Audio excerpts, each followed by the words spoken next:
It's time now to take a look at our facade. And the most important thing that you're going to do in terms of creating the facade for the concrete building is to have a think about it. Okay, you need to work out a strategy first before you go building panels or anything else like that. So I'm going to walk you through this now and show you what the way I would go about it. Okay. So this is where I finished off on the last day. I put a kind of a grey tile on the ground floor here just to distinguish it from the slab that is over the basement there. These two units are extraction fans. They're an extraction fan family. And I'll pop that up on Engage for you. You can download and take a look at that. Okay. So let's get up to our first floor plan here and take a look at this first. So what we need to do is assess the size, the actual width of the panels. Now the reason we do that is because there's a couple of different strategies we can use to create the panels. We can make families, or we can employ the curtain wall method. And in this, for this particular facade, we're going to use the curtain wall method. And you would have examined a lot of the techniques we're going to use on this with Tom in semester 1, because we're basically going to create a glass facade. We're going to divide it up, and then we're going to swap out glazing panels for our precast panels. That's basically how we're going to do that. So I've had a quick look up here now. I've put some dimensions on some of the panel sizes, because this is the panel here. And it's interesting that panel comes over to here and it stops. Now I'm not quite sure what's happening in here, but I'll probably put a solid panel or something like that in there as well. There will be a number of different panels. This is what we're trying to establish initially to start off with. So you can see roughly that's 7.5 meters. Okay, that one is 7.5 meters. Okay, that's great. So they're going to be repetitive panels. That'll work out nicely for us. On this side where panels kind of join, that's roughly 7.3, and this one here is 7.7. Okay, so there's a half meter difference in between these two here, and they'll have an expansion joint in between the two of them there. All right. Now that's important. That's 7.3. And that is 7.7. So there is a 400 mil difference between this panel and that panel. Okay, remember that, all right? 400 mil difference. Now this one is 7.5, and that's 7.5. That's fine. That's 7.3, and that is 7.7. All right. So by my count, right, there's the 7.5 panels. Okay, so a single panel will do for these here. I think we'll have to create a separate panel for this one and a separate panel for that one. All right. Now, the reason I'm saying that is this here. I'm going to go into the elevations here, into the south elevation. Okay, so I've divided up in colors here the kind of strategy that I'm thinking about here. Now, if you remember, these were the 7.5 panels here, all right? So, and there's a slightly different window arrangement. Of course there is. Okay, so that means that we've gone from 3 panels up to 4 panels now at least, all right? Because there's a slightly different window arrangement here. These are these ones here, and that one there. Notice, and this is important, see that little section up here, that's where the extract will come. That'll be your ventilation up there, all right? Okay, and I want you to notice as well that the panel seems to come down below the floor level, so there's level entry here. Okay, that's important to remember as well. So the panel doesn't go from finished floor to finished floor, right? It goes from below finished floor to below finished floor.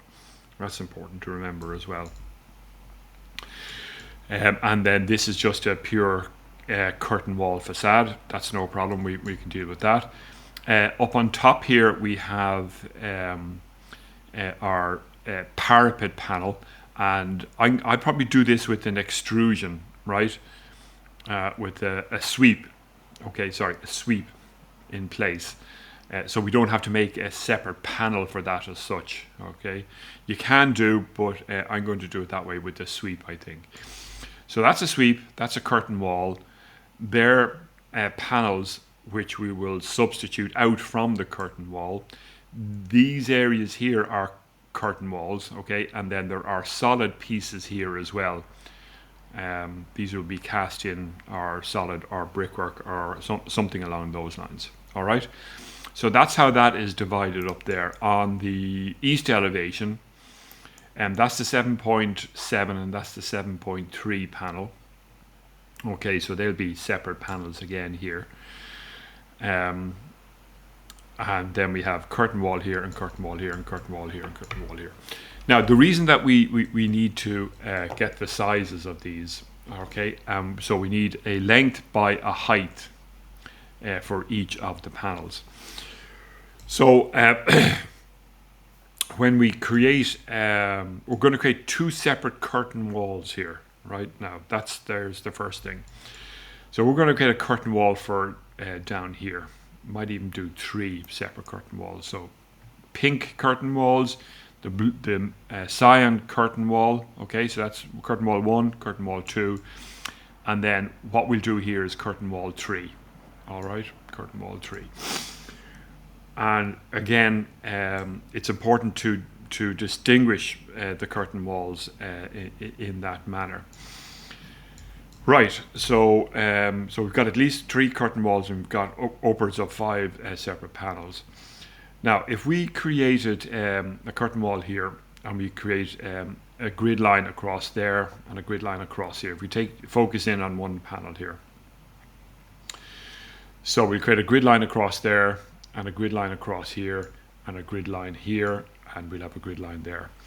Now, you know that on curtain walls, wherever we've got a grid line, we start off with a single sheet of glass and then we break it down into the various different individual panels using the curtain grids, right? And then to those grids we can apply mullions.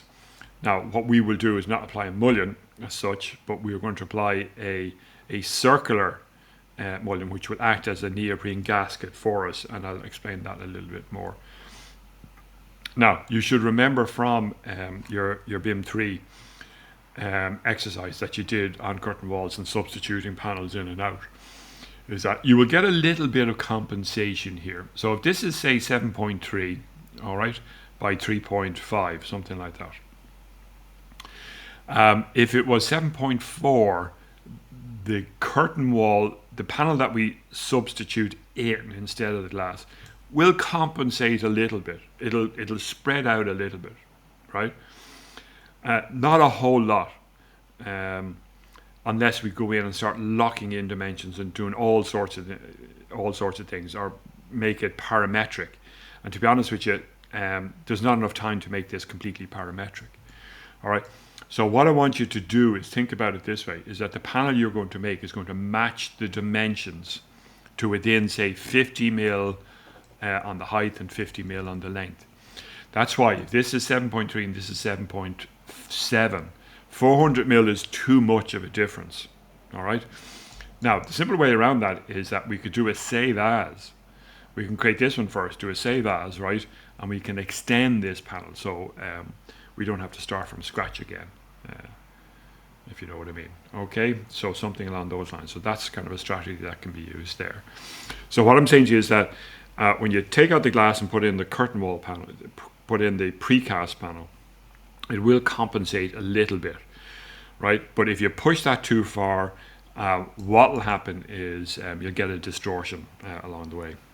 And I just think 400 mil is too much to push it. Now, you could try it and see, and perhaps it's a good idea if you do try it and see, to see if the actual distortion does come out. Now, that's the strategy. So how does this look? So here is one that was done before. And you can see the panels are here. So up on top, right? So the top of this panel here, right, is at floor level, right? Sorry, it's not at floor level. that's exactly what we're trying to avoid. The top of the panel here is going to be below the floor, because what we need is a section of structural panel here, right, in order to hold in the glazing. Excuse me. Right, and so the panel will finish below the ground level so that we can get this amount of structural panel in here. Okay, and do you remember I was saying that this is why I like that we have the downstands in, is because we can do our fixing to the downstands here as well. We can come up and around, or have a fixing bracket in here and whatever else. Okay, now you see that little circle there is a neoprene strip. It's actually a mullion. Okay, it's actually a mullion, but we're going to change its use, if you like, from mullion into a neoprene strip, and make it give it a rubber material as well. And you can see how neatly it sits in between the top of this panel and the bottom of that one there, in order to provide a waterproof joint.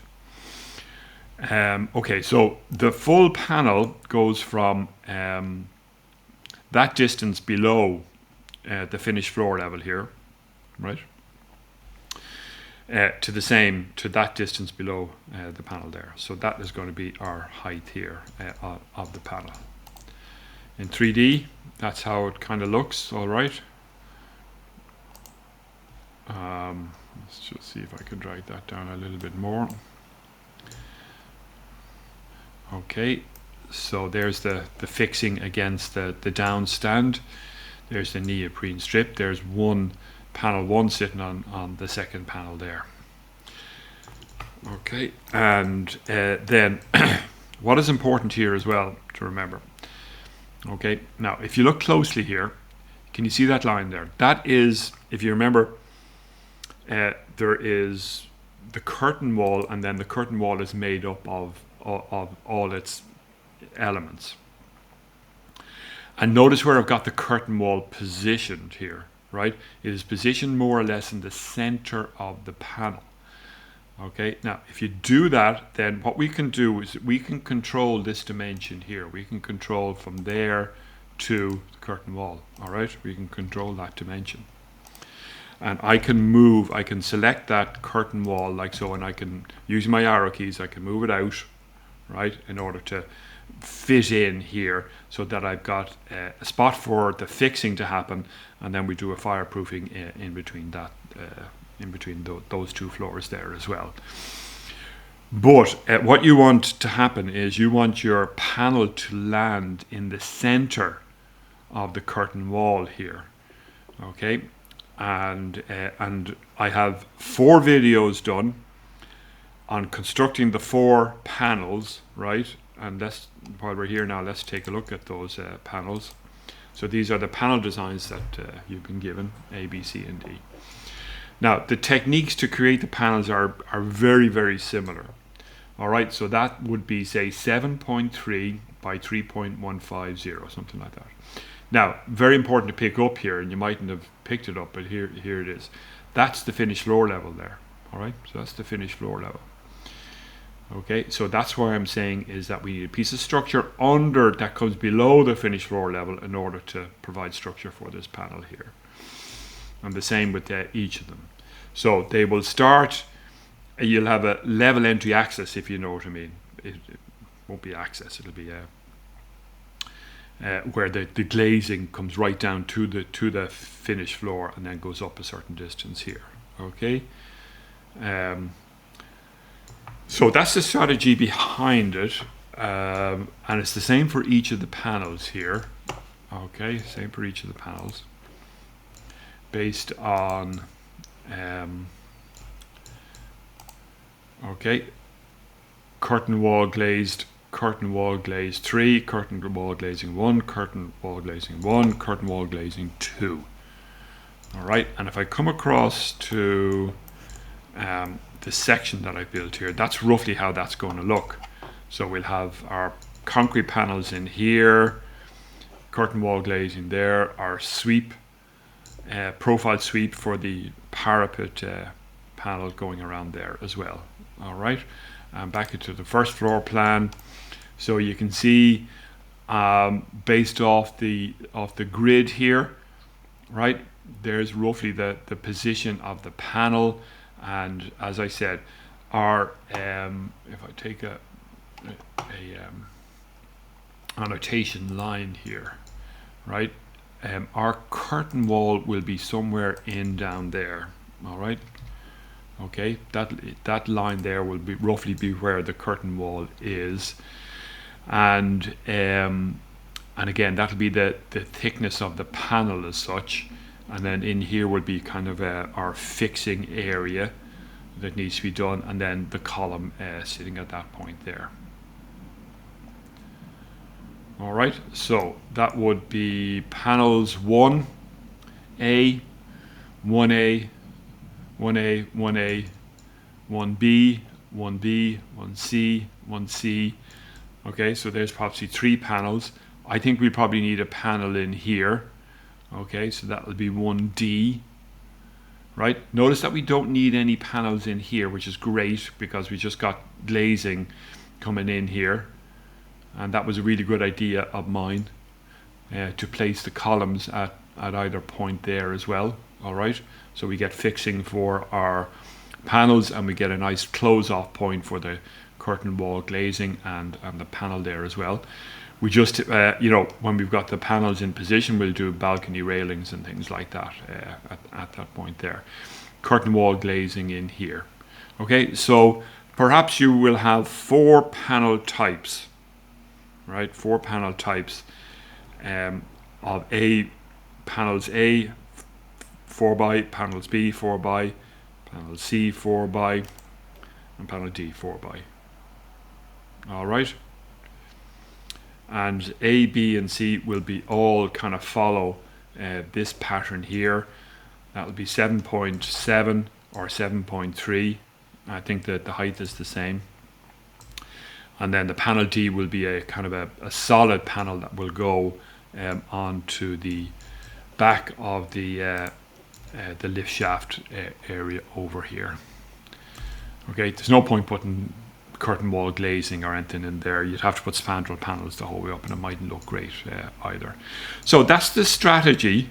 Okay, so I would actually get a piece of butter paper now, and I would draw out with the dimensions each of the panels that I have to create. And that's, once you've got that done, you got the thickness done, okay, and everything, then you're in a position to go and build these panels. And as I said, I've got 4 videos for panels A, B, C, and D. Now, they might be exactly the same. All right, they mightn't be exactly the same, but the techniques that you will use are the same right through. So you can take panels 1, 2, 3, or 4, whichever one it is. Have a look at that video, and have a look at the video first. Have a look at it again. Then bring your own panel dimensions out and plan out how you're going to make it. That's going to be the strategy for the curtain facade. All right, so what I'll do is I'll pick one panel that I'm going to use, and I'm going to follow that through with creating the facade for the building. Okay.